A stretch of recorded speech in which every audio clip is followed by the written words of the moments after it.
In our previous discussion, we looked at consumer reactiveness or elasticity in terms of price changes. We need to also look at the price elasticity of supply, the capacity or the ability of producers to respond to price changes. So we're looking at a very, very similar concept. We're looking now at ES, the price elasticity of supply.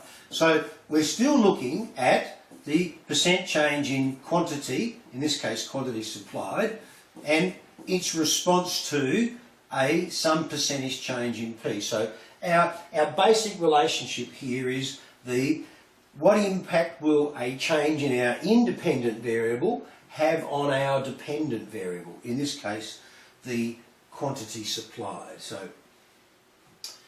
let me give you a little example which I hope will help show you what we're talking about here.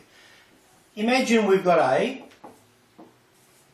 market for tomatoes. And imagine that a scientist discovers that there's an ingredient, a magic ingredient in tomatoes, previously undiscovered, that is actually anti-carcinogenic, and therefore eating tomatoes is extremely beneficial for your health. We would predict naturally that a change in taste and preferences, I prefer to eat more tomatoes. We would model that as a rightward shift of demand, and as you've seen in George's clips, that would give rise of course to a significant shortage at the old price, and it would push the new price up to a new equilibrium. In other words, the price of tomatoes would rise from P1 to P2, and the quantity willingly supplied would rise to Q1 as well. So the price has gone up. Here's our question: how quickly can suppliers respond to this price rise? Well, in actual fact, in what we call the immediate market period, that is right now, their ability to respond is virtually zero. So what we find is that time is really the key ingredient in determining the price elasticity of supply. So in order to capture that, we virtually have to say, look, in the immediate market period, so we'll call that supply curve SM, in the immediate market period, their ability to respond is zero. Why? Because what's on the market is basically all that's available. So even though the price has risen from P1 to P2, their capacity to respond is zero. So the price elasticity of supply here is infinitely or perfectly price inelastic. We'd throw up an elasticity coefficient of zero. However, in what we call the short term, which we define as a period of time during which producers can make adjustments to some factors of production, but at least one, and some others maybe, are fixed, we actually get the possibility that in the short run, given a little bit more time, we could find that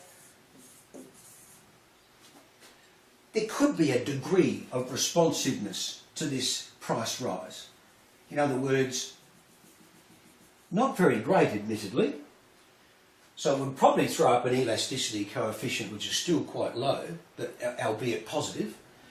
So what maybe they've, for example, gone to their cold storage, and they brought in some green tomatoes which they didn't anticipate putting on the market immediately. They bring them forward in order to get advantage of that price rise. They might look to imports, or they co-opt the supplies from, say, other farmers that are not really big on tomato growing.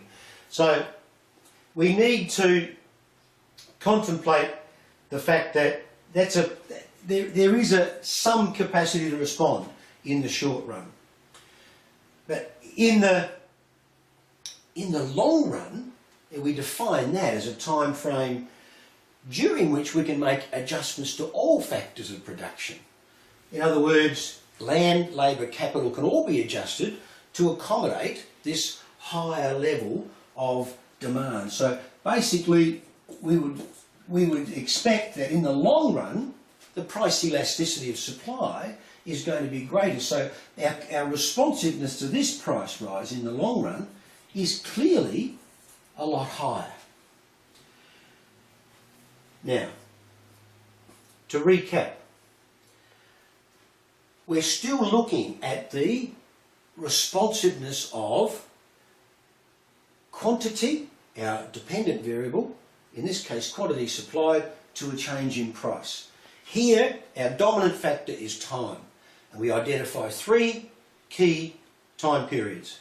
The immediate market period, the short run, during which price elasticity of supply is relatively low or relatively price inelastic, and the long run, which enables our supply, our price elasticity of supply to be more price elastic. We've had a look at price elasticity of demand, quick look at price elasticity of supply. We need to investigate two other important elasticity concepts. We're going to look at cross-price elasticity of demand, and we're going to also look at income elasticity of demand in the next clip.